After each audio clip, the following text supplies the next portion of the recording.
매일 성경 묵상을 돕는 해설 가이드입니다. 안녕하세요. 묵상 코치입니다. 함께 읽고 나누는 말씀은 요한일서 5장 13절에서 22절까지 말씀입니다. 요한일서는 요한복음과 마찬가지로 예수 그리스도 안에 구원이 있음을 거듭 강조하며 예수님을 구주로 믿는 우리에게 영생이 있음을 일깨워줍니다. 구원의 특권과 책임을 누리면서 자신을 거룩하게 지키는 것이 하나님 자녀된 삶입니다. 13절에서 17절 읽겠습니다.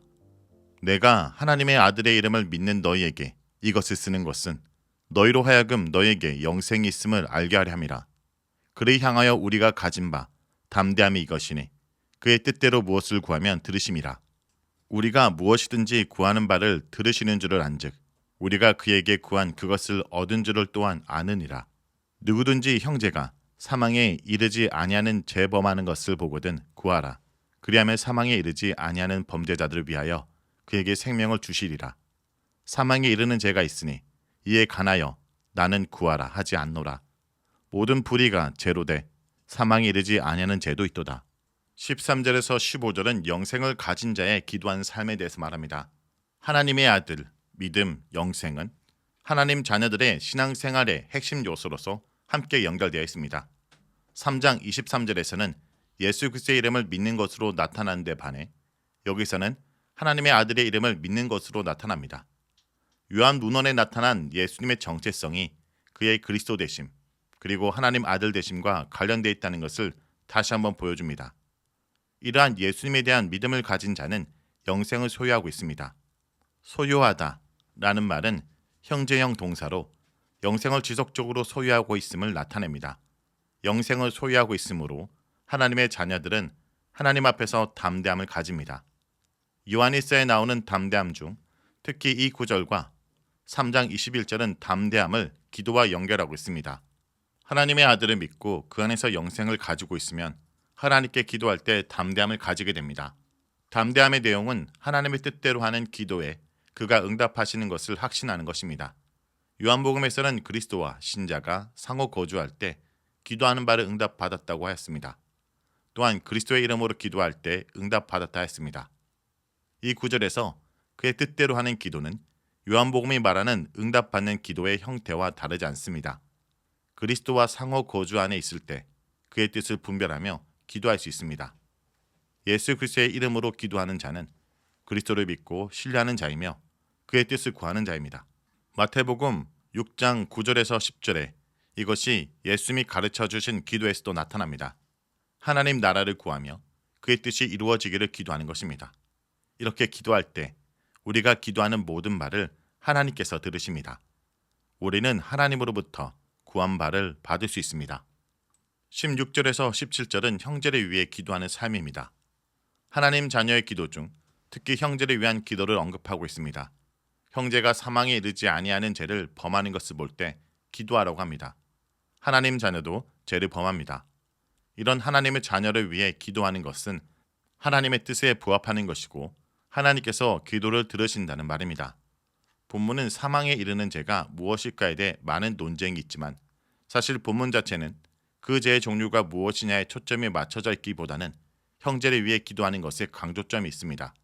하나님을 대적하고 교회를 파괴하는 이단 세력들 외에 공동체 안에 있는 형제 자매들의 죄를 볼 때 그들을 위해 기도하고 그들이 믿음 위에 굳건히 서도록 하나님께 구하라고 격려하고 있습니다. 모든 불의가 죄이지만 하나님의 자녀들이 넘어지는 것은 마땅히 주위의 형제 자매들이 위해서 기도해야 될 부분입니다. 이를 통해 하나님의 가족으로서 하나님 공동체는 더 굳건한 사랑의 공동체가 될 수 있습니다. 형제가 죄를 범할 때 쉽게 비판하거나 정죄하는 것이 아니라 그들의 영혼이 하나님 앞에 바르게 서도록 기도하라고 권면하고 있습니다. 이렇게 기도하는 것이 하나님의 뜻이며 그 기도를 하나님이 들으시고 그 공동체를 온전한 하나님의 가족으로 만들어 가십니다. 18절에서 21절을 읽겠습니다. 하나님께로부터 난 자는 다 범죄하지 아니하는 줄을 우리가 아노라. 하나님께로부터 나신 자가 그를 지키심에 악한 자가 그를 만지지도 못하느니라. 또 아는 것은 우리는 하나님께 속하고 온 세상은 악한 자에게 처한 것이며 또 아는 것은 하나님의 아들이 이르러 우리에게 지각을 주사 우리로 참된 자를 알게 하신 것과 또한 우리가 참된 자 곧 그의 아들 예수 그리스도 안에 있는 것이니 그는 참 하나님이시요 영생이시라. 자녀들아 너희 자신을 지켜 우상에게서 멀리하라. 18절에서 20절은 하나님의 자녀가 기억해야 될 세 가지 사실을 말합니다. 하나님의 자녀가 범죄했을 때 기도해야 한다는 당위성을 앞서 설명했습니다. 그런데 이 구절에서 하나님 자녀는 다 범죄하지 않는다고 말합니다. 이는 지속적이고 반복적으로 죄를 짓지 않는다는 것을 가리킵니다. 왜냐하면 하나님께로부터 나신 자가 도우시기 때문입니다. 하나님께로부터 나신 자는 요한일서에서 영생을 가지고 오신 분이고 죄로부터 깨끗하게 하시는 분이며 하나님 앞에서 자녀를 위해 중보하시는 분, 화목제물이 되신 분, 하나님 자녀들에게 확신을 주시는 분, 마귀를 멸하신 분, 신자들에게 사랑을 가르치신 분입니다. 그렇기 때문에 이러한 예수 그리스도를 믿고 그와 교제하는 것은 지속적으로 범죄하지 않습니다.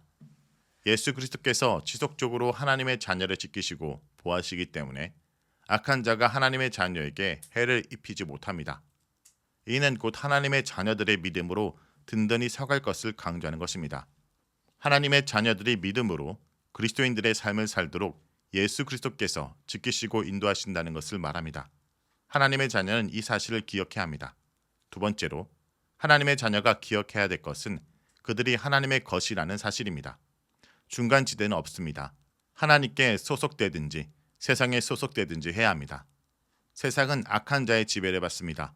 분명한 사실은 하나님의 자녀는 그러한 세상에 소속된 것이 아니라 하나님께 소속된 존재라는 사실입니다. 셋째로 기억해야 할 것은 예수 그리스도께서 하나님의 자녀에게 어떤 일을 행하셨으며 하나님의 자녀는 그리스도 안에서 어떤 선물을 받았는지 기억해야 합니다. 하나님의 아들 예수 그리스도는 하나님의 자녀에게 지각을 주셨습니다.